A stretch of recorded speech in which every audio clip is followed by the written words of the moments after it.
Hey everyone, and welcome back to the channel. Today, we're diving into the world of infused water, specifically with lemons and cucumbers.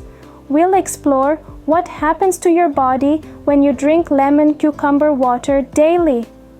Benefits of lemon cucumber water.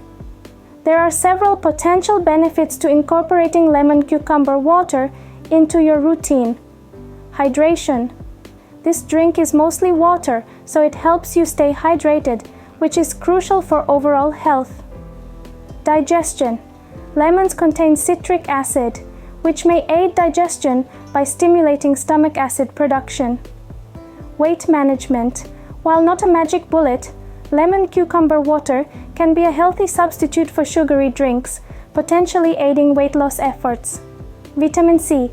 Lemons are a good source of vitamin C, an antioxidant important for immune function and cell health. Other potential benefits. Some studies suggest cucumber water may help with blood pressure, skin health, and bone health, but more research is needed. Important considerations. Acidity.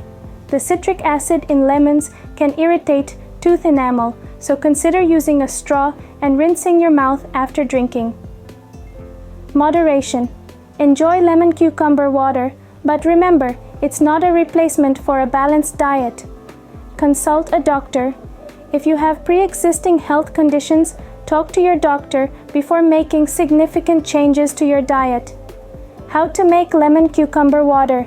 Making lemon cucumber water is super easy. Here's what you'll need. Water, lemons, sliced. Cucumbers, sliced. Simply add the lemon and cucumber slices to a pitcher of water and refrigerate for a few hours to allow the flavors to infuse. Conclusion. Lemon cucumber water is a refreshing and potentially beneficial drink. It can be a great way to increase your water intake and add a bit of flavor to your day.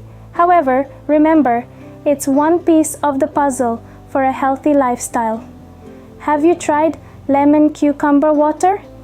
Let us know your experience in the comments below. If you enjoyed this video, don't forget to like and subscribe for more healthy lifestyle content.